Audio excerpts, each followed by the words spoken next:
Carrie, would you introduce yourself just a little Sure, bit? yeah. So I have been a CPA since 2006. I'm still a CPA, keeping up that license, that CPE. And then I am now a therapist full time. So, yeah, I run a private practice. I see individual adults usually for counseling and on a wide variety of issues. So yeah, I love this kind of merging of those two worlds. This is really fun for me. Well, I think it's important and it's relevant too that you have the experience of one side and can actually help with the other as well. So to get us kind of kicked off, the topic of mental health, it's definitely becoming more mainstream, but it's still extremely difficult to talk about in an organization at work. So what are those biggest barriers that you think are the reasons businesses are having an issue talking about that in an open dialogue and really getting it embedded in the culture? I think one of the biggest things is a feeling of fear. And what I mean by that is if we open the door to talking about this, what if someone steps through the door and now I have to kind of deal with it? It's that same feeling of, when you ask maybe an acquaintance, how are you doing? And they say something other than fine. They actually like tell you how they're doing. And there's this feeling of like, oh gosh, now I have to listen to this person. And even if you're, a really kind, empathetic person, sometimes you have things to do where you don't know how to handle it or you don't know how to respond. And there can be this feeling of, I think, helplessness in, okay, I have this information, but now what? So I think that's really a barrier. And then it's awkward. It's uncomfortable. When we're talking about mental health, oftentimes we're talking about really personal things or really vulnerable things. And that's just uncomfortable. And when you're kind of in one mode, for example, in a workplace, in a professional setting, and kind of these other things get brought in, I think it can be really jarring for people. And then I think there's the real cost of, what if we start having policies that allow people to take mental health days or more time off, or we actually have vacation time that people are actually taking, what does that mean to our bottom line? Which I know we all care about people and we care about our employees, but that there's an impact there and that can be scary to face. I got a lot more on that, but we'll kind of walk through that here in a minute. One of the other things I wanted to just address that we just talked about at the beginning for you personally. So you were a CPA, you're still a CPA, but you decided to become a therapist. What made you make this change? I mean, really how it happened was I had some things in my personal life that I sought counseling on my own. And through that experience, I found just kind of a resonance in that and figured out that that's what I wanted to do. I mean, that sounds a little reductive, but I think that's really what happened. I found this field that fit my personality and allowed me to be human in a way that I really appreciated. And the cool thing is I still get to use those skills that allowed me to become a CPA and work as a CPA. So I have my own business now. I have a lot of spreadsheets, probably a lot more spreadsheets than most therapists in running my business. And I budget in a way that's probably very different than a lot of therapists. But I can also kind of use that analytical part of myself, both in my work with clients and also to coach other therapists in running their business. So it's really cool to be able to meld those things. But yeah, I think finding a profession that fit me and kind of fit all the parts of me and allows me to be my full self. And I think really cool. I think this is ultimately where I'd like to go with this conversation is talking about being your authentic self, both as a person showing up to work, as a leader and developing individuals. Before we get there, though, I kind of want to peel back a little bit more about, what do you notice about the traits that you said you brought in some of those skills and traits of being a CPA into being a therapist? What are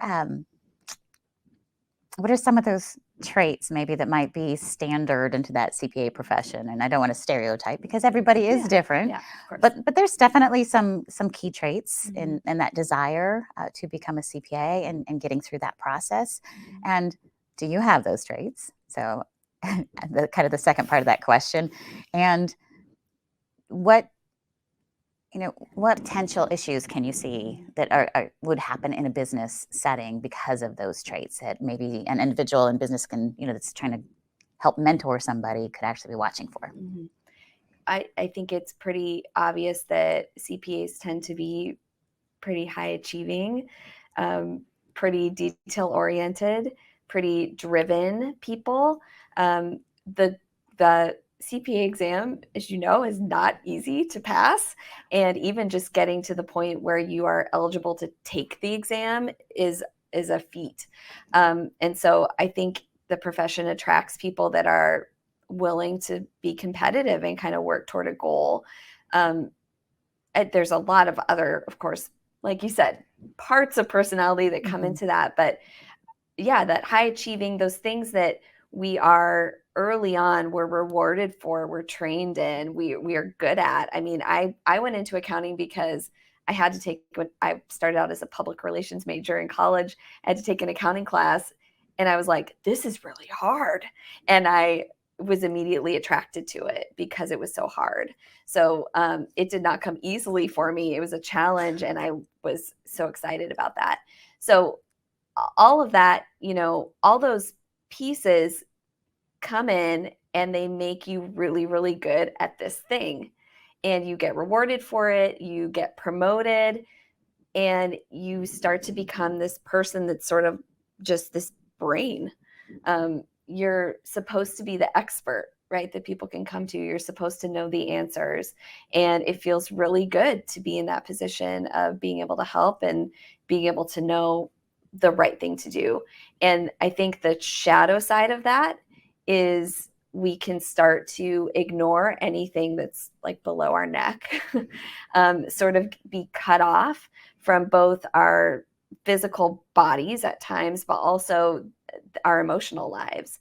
And we can be really good at kind of stuffing down either painful things that have happened to us, or the very real emotions that come up that we could be listening to, but it's not helpful for us, right? In achieving that next goal or getting that project done, or getting those billable hours or whatever that is. And so the truth is what happens to those emotions when we don't listen to them, when we don't deal with things from our past. It's like that little kid that like starts yanking on your arm, yanking on your sleeve for attention, and we can ignore it for a little while, and then it's going to get louder and louder and louder, and it will come out. It will come out in some way, whether in irritable bowel syndrome, or panic attacks in your 40s, or a bout with depression, or back pain, or relational difficulty. I mean, these things kind of have to be dealt with eventually. Okay, I'm starting to feel a little attacked here. I think you've named everything that I have. No, I can definitely see that. And you talk about compartmentalizing and pushing them down, kind of to reflect. I have a story to share there. So my husband happens to be a firefighter, and that's definitely a profession that you need to compartmentalize when you're going through things. However, he has a very vested interest into mental health, and he's actually getting his master's in psychology. And one of the reasons that it was so strong for him, obviously, is how many first responders have issues with mental health, and it's really definitely an issue that's getting a lot more attention, but it's ignored, right? It's an ailment that we can't see, and it's an ailment that has been taboo for so long, right? But he says it's the same as if someone's on the job and has an accident, and they fall down and they break their arm. If they have a traumatic call, they've just had an injury, but they're not going to recognize it. There are some ailments that we don't see, like diabetes and cancer. We can't see that, but as a society, we realize that those are real diseases and they're caused by an issue inside the body, and we recognize those and we give them grace. But we haven't, as a society, really got to that level to realize mental health is both of those. It can be an accident that triggers something, but it can also be a chemical imbalance within the body that is really, it affects the whole person. So kind of to dig a little bit more into that as to where you were going, how do we get that more accepted and into business? That's a great question. I know it's kind of one we haven't delved into a little bit, but yeah, I think that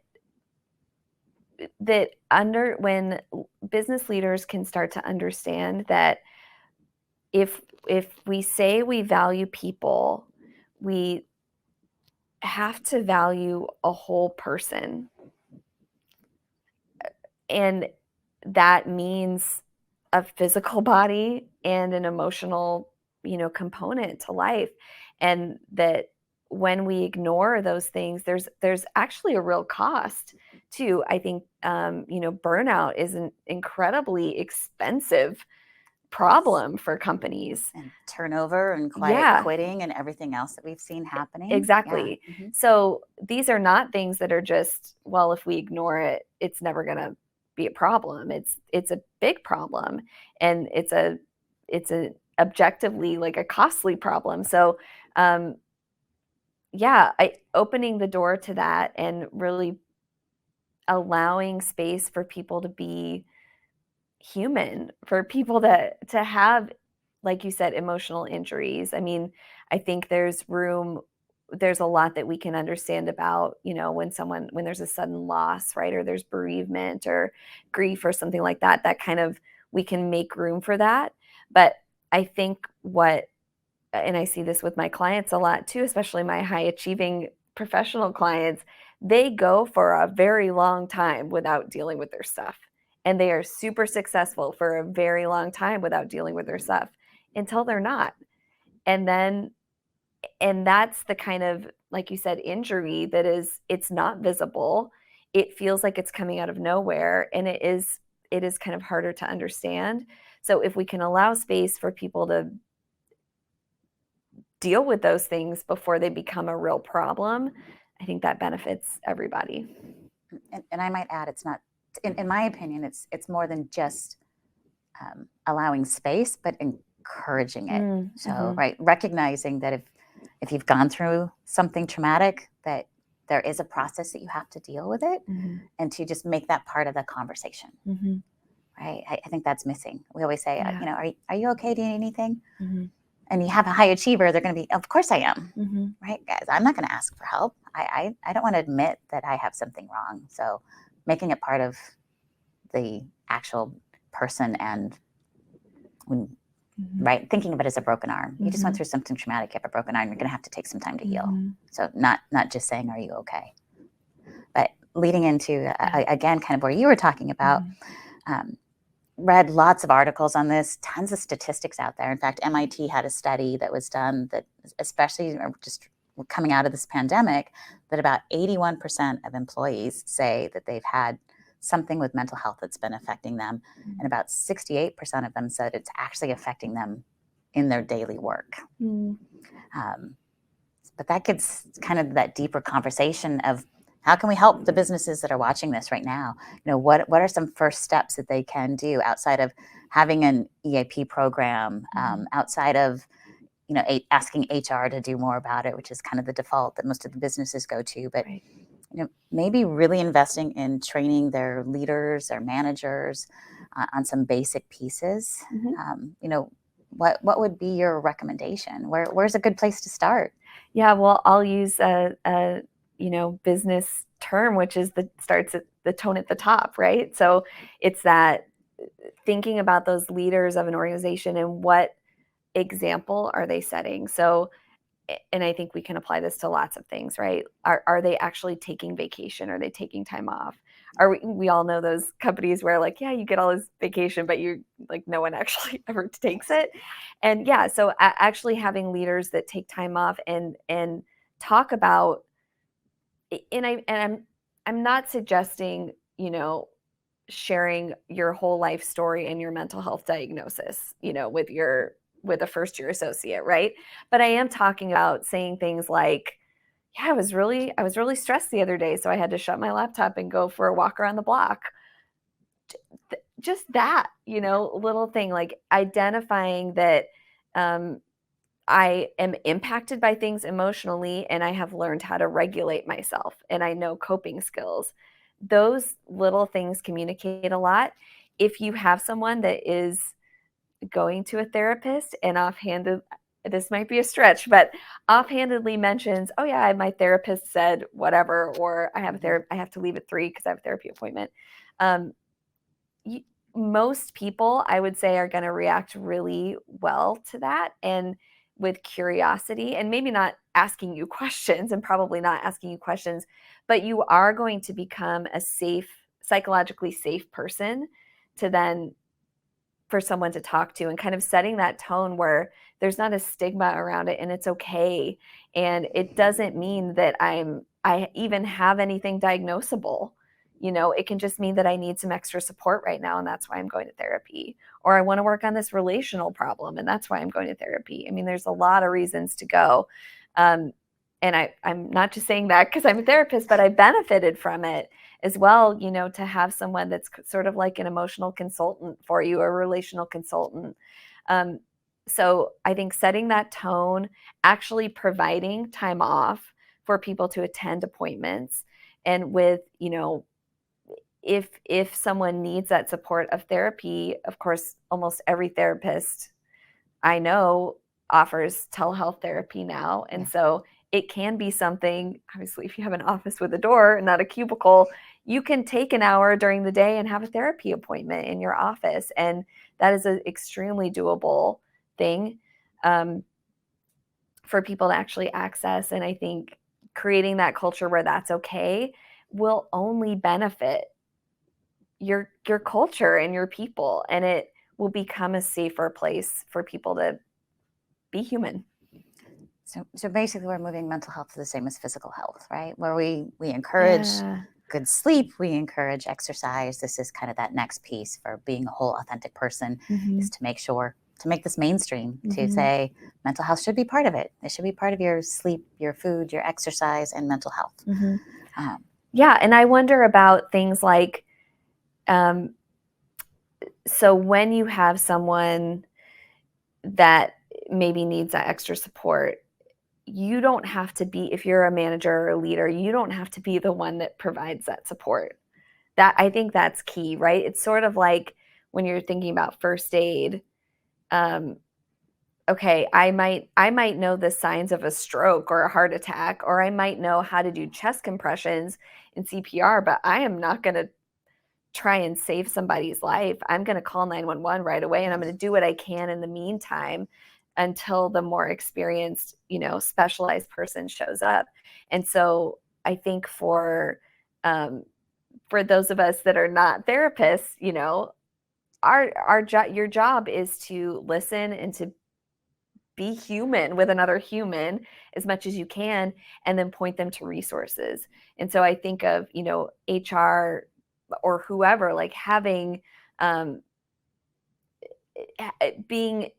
letting people be aware of what those things are. So if there's an EAP, having your managers know about it and what it is, and that they can point people there. Maybe you even have like a list of therapists that people recommend, or that work well with professionals, or life coaches or things like that, that can be kind of that bridge. So I think there's a lot of resources out there for people if they're willing to accumulate them and point people to them. And you don't have to know all the answers. You just have to be a bridge. When you just said a term that I'm not certain that a whole bunch of individuals would be familiar with, but life coach.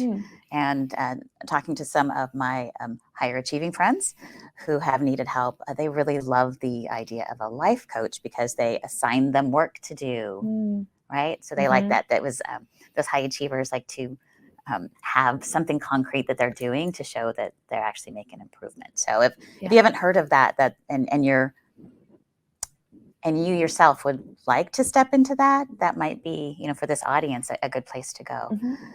So I just wanted to call out that term that you used there. I know that you've spoke to us before at our women's conference, which is wonderful. And we have a couple different events that will have a course on psychological safety, including our members summit that is on June 13th. And that is part of actually the free online content, even if you can't make it in person. And that's, that psychological safety is trying to help you create a culture in your organization where an individual feels safe to be whole and authentic, no matter where they're at in the organization. How about is there any last tips? I mean, we're trying to make this short and sweet and make sure that, we're just bringing this awareness this month, because this is a great time to bring it, but it really is something that should be embedded 12 months out of the year. So, and talked about more. Yeah, I hesitate to say this a little bit, but I think if you want to learn about mental health and how to be a psychologically safe person, if you are at all willing to go to therapy yourself, that is a huge way to do that, because that is really how you can start to learn both what empathy feels like, how being known by another person, what that feels like. And like I said, that therapist can help you kind of in being a consultant to your emotional life. And so I think, thinking about ways to learn about mental health, seeking your own help can be incredibly formative. And like I said, it doesn't have to be a crisis. It doesn't have to be, I think I have some kind of disorder. There are lots of reasons to go to therapy. Those are some of them, but there are lots of other reasons, relational struggles, or just have this nagging thing. And every time this happens, I respond this way. I want to know why. Those are the kind of things that can be dug through in therapy, and you don't have to go for a year. Like, you can go for a few months and benefit a lot. And then, pay attention to what is interesting to you. I think if any of this has kind of felt like, I maybe want to learn more, I think there's a ton of resources out there for learning about mental health. I mean, there's a million books, and